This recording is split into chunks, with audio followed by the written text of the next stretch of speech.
Olá, Deus abençoe a sua vida. Estamos aqui fazendo mais uma gravação para o nosso projeto Revelar. E hoje a nossa resposta para a pergunta que foi feita é: onde está na Bíblia que nós seremos arrebatados como nos filmes de Hollywood? Então eu oro para que o Espírito de Deus venha trazer entendimento para você, para todos nós, em nome de Jesus.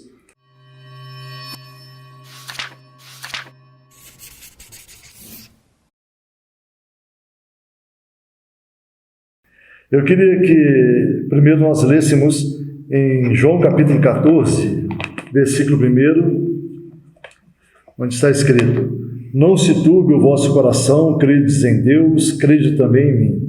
Na casa de meu pai há muitas moradas. Se não fosse assim, eu vou teria dito: vou preparar-vos lugar. E quando eu for e vos preparar lugar, virei outra vez e vos levarei para mim mesmo, para onde eu estiver, estejais vós também.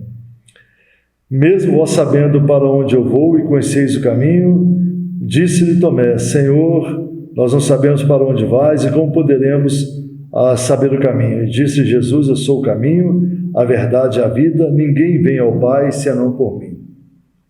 Mas o versículo-chave para essa meditação é o primeiro versículo, onde diz assim: não turbe o vosso coração, credes em Deus, crede também em mim. Na casa de meu pai há muitas moradas. Se não fosse assim, eu vou lhe teria dito: vou preparar-vos lugar. É interessante porque nós já fizemos um estudo há pouco e daqui a pouco você vai também assisti-lo, né? E falando sobre o arrebatamento da igreja. Quando será? Quais os sinais? Que tempo será o arrebatamento da igreja? Mas você pergunta: o que é arrebatamento da igreja? O arrebatamento da igreja será um evento que, se a pandemia hoje do Covid-19 está marcando essa geração, está marcando todos os continentes dessa terra, o arrebatamento da igreja será algo muito mais noticiado. O arrebatamento da igreja vai ser muito mais impactante do que essa pandemia. Primeiro arrebatamento vem do original raptus, que é algo que é tomado bruscamente ou abruptamente, algo que foi tirado rapidamente. E perguntaram para nós se seria mais ou menos igual os filmes de Hollywood, como Deixados para Trás.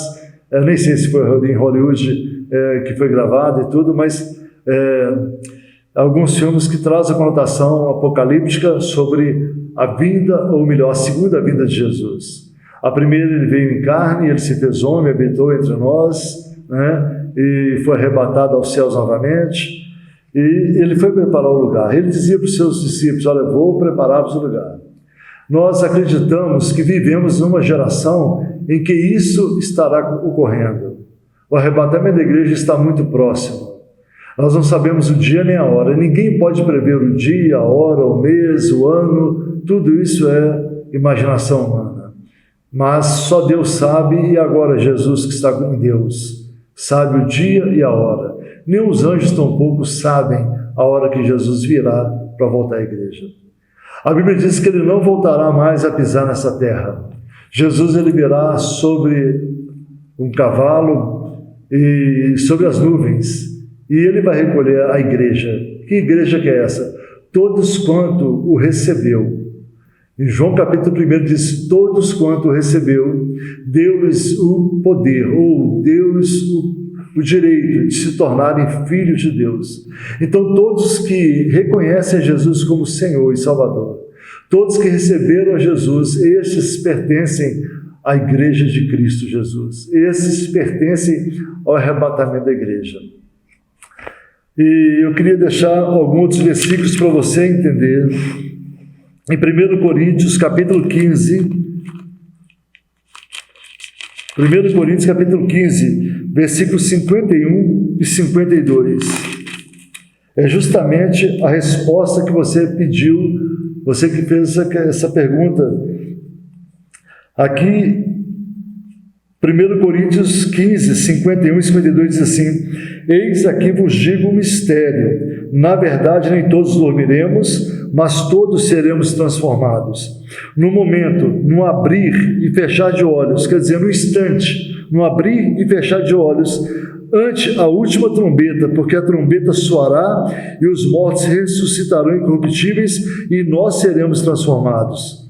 Porém, convém que isto que é corruptível se revista da incorruptibilidade e que isto que é mortal se revista da imortabilidade.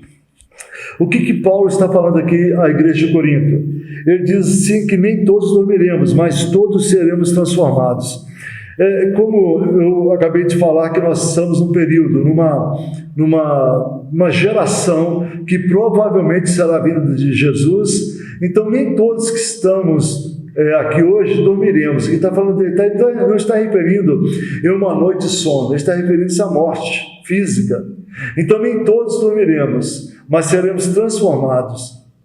E perguntaram, como que será nos céus? Como que será estar com Deus? Nós não estaremos com essa mente, com esse corpo, com esse pensamento que nós temos. Nós estaremos com um corpo incorruptível. Nós teremos um corpo parecido com o de anjos, mas não seremos anjos, porque somos acima dos anjos. A Bíblia diz que nós julgaremos até os anjos.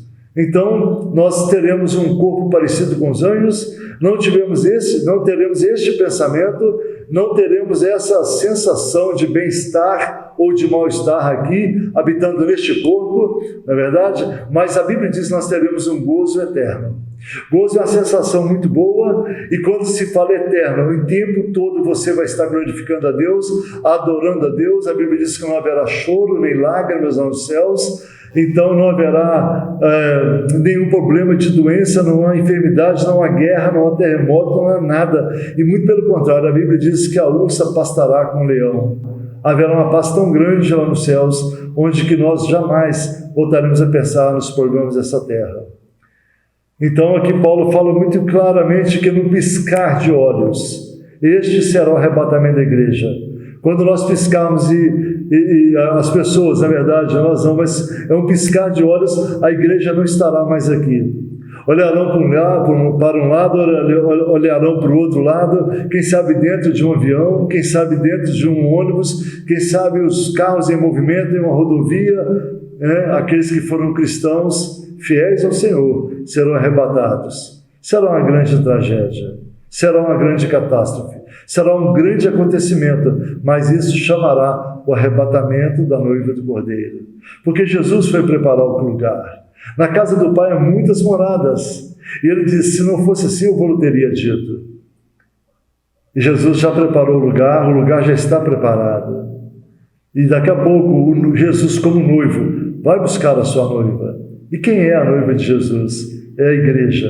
Qual igreja? Uma igreja sem mancha, sem mácula, redimida do seu pecado, arrependida do seu pecado, lavada pelo sangue do Cordeiro, transformada pelo amor e pela misericórdia de Deus. Louvado seja o nome do Senhor. É interessante que se nós olharmos em 1 Tessalonicenses, capítulo 4, versículo 15 e versículo 17, nos dá claramente esse entendimento. 1 Tessalonicenses, capítulo 4, versículos 5 e 17, diz claramente que nós não antecederemos os que dormem em Cristo. Quer dizer, aqueles que já faleceram, aqueles que já morreram em Cristo, ressurgirão primeiro com Ele. Quando o Senhor tocar as trombetas, os anjos de Deus tocarem as trombetas, e o Senhor aparecer em glória, nas nuvens, os que morreram em Cristo ressurgirão primeiro. Quer dizer, se levantarão das suas covas e encontrarão com o Senhor nos ares. A Bíblia diz que até os mares devolverão os seus mortos. Olha que tremendo, aqueles que sumiram um dia no Titanic, que confessaram a Jesus, aqueles que sumiram um dia em um acidente, nunca foi encontrado esse corpo. Se eles estiverem em Cristo Jesus, eles vão ser ressuscitados primeiros. E a Bíblia diz que depois nós, os que estamos vivos, também seremos elevados aos céus. E nesse piscar, no fechar e piscar de olhos, é que seremos transformados, com o corpo glorificado. É tremendo isso. Então nós seremos apresentados diante do Senhor.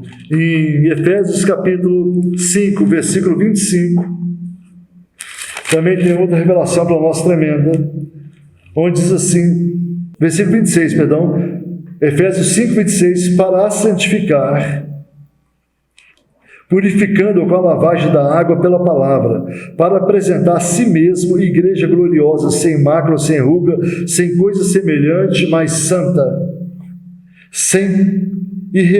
santa e irrepreensível. Louvado seja o nome do Senhor. Isso é a vontade de Deus para com as nossas vidas. Em 2 Pedro, nós também temos uma revelação tremenda de Deus a respeito ou acerca daquilo que Deus irá fazer nesses acontecimentos chamado o arrebatamento da igreja. 2 Pedro, capítulo 3, versículo 14, diz assim: mas nós, segundo a sua promessa, aguardamos novos céus e nova terra, em que habita a justiça.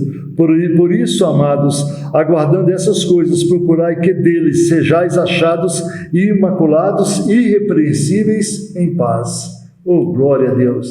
Como a Bíblia diz ao escritor de Hebreus, capítulo 12, 14, segui a paz com todos, e a santificação, sem a qual ninguém verá o Senhor. Louvado seja o nome do Senhor. Em Apocalipse, capítulo 19, versículo 7 e versículo 7 ao 9, diz assim, Apocalipse 19, versículo 7: regozijemo-nos e alegremo-nos e demo-nos glória, porque vindas são as bodas do Cordeiro, e já a sua esposa se apresentou, ou melhor, a sua esposa se aprontou, e foi-lhe dado que se vestisse de linho fino, puro e resplandecente, porque o linho fino são a justiça dos santos. Louvado seja o nome do Senhor. E Apocalipse 19, versículo 14, diz assim: e seguiam-no os exércitos do céu em cavalos brancos e vestidos de linho fino e branco e puro. Louvado seja o nome do Senhor. Esta é a igreja do Senhor. E a Bíblia diz que depois desse acontecimento, do arrebatamento, nós passaremos um tempo com Ele na glória. E ali, como eu disse, não haverá choro, não haverá tristeza, não haverá ter necessidade de uma companhia energética, não há necessidade de uma companhia de saneamento básico, porque o Senhor, Ele é a própria luz, o Senhor é a água da vida. Louvado seja o nome do Senhor. Que nós verdadeiramente sejamos preparados para esse dia.